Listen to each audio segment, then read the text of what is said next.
last November when he checked on some of his hives in Florida. When I pulled into a bee yard in Florida, there was 400 hives of bees. That 3 weeks before that looked great. And all of a sudden, here we got roughly 400 beehives that are totally empty. The bees were all gone. They're gone. I mean, where'd they go? Don't know.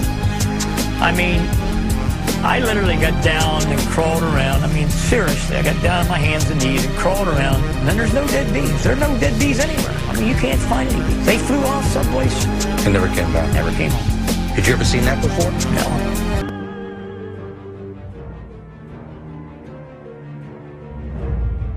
What, you're telling me that these people that dumped this AIDS-tainted blood in foreign countries, who killed children, have not been taken to task in the United States? It's worse than that. The U.S. government allowed it to happen. The FDA allowed this to happen. And now the government is completely looking the other way. Thousands of innocent hemophiliacs have died from the AIDS virus. And not only they're dying, their family members are dying because they're becoming degenerate. It's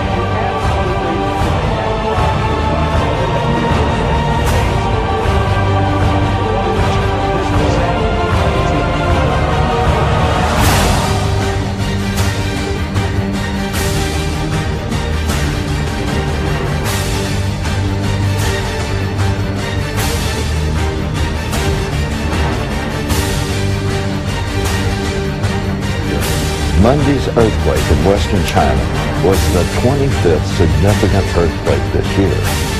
It's only May.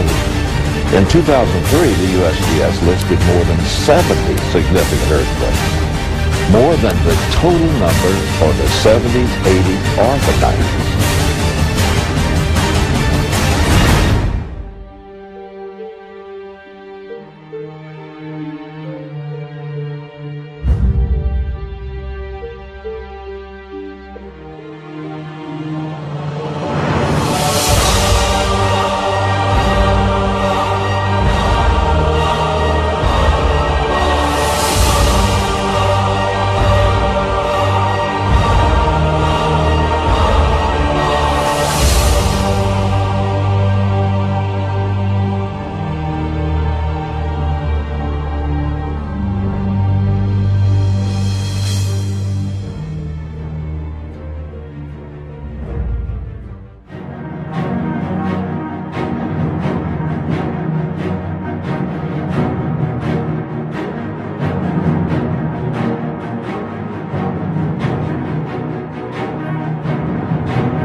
He begins to expose to them their sin, and He runs through with them their life. And every idle word that men shall speak, the Bible says, they shall give account thereof in the day of judgment.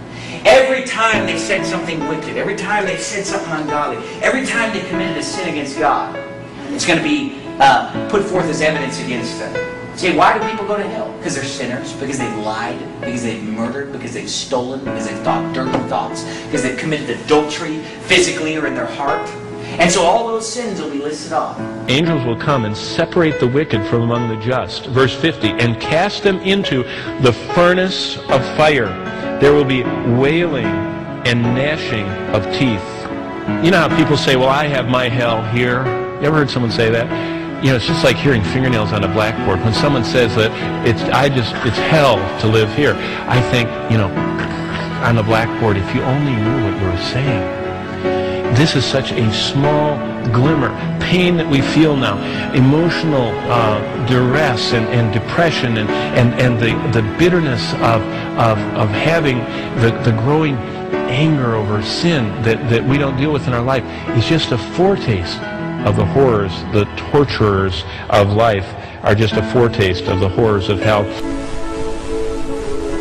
It is necessary for us that want to keep justice to get an understanding, a small understanding of that place. But now a consideration of some of the spiritual pains of hell. Well, first of all, the fire. I forgot to mention things about the fire. The fire on hell burns every part of our every atom and molecule in our bodies. It burns every part of our souls. It burns all of us at once, and it creates the maximum intensity of pain that can be experienced, and only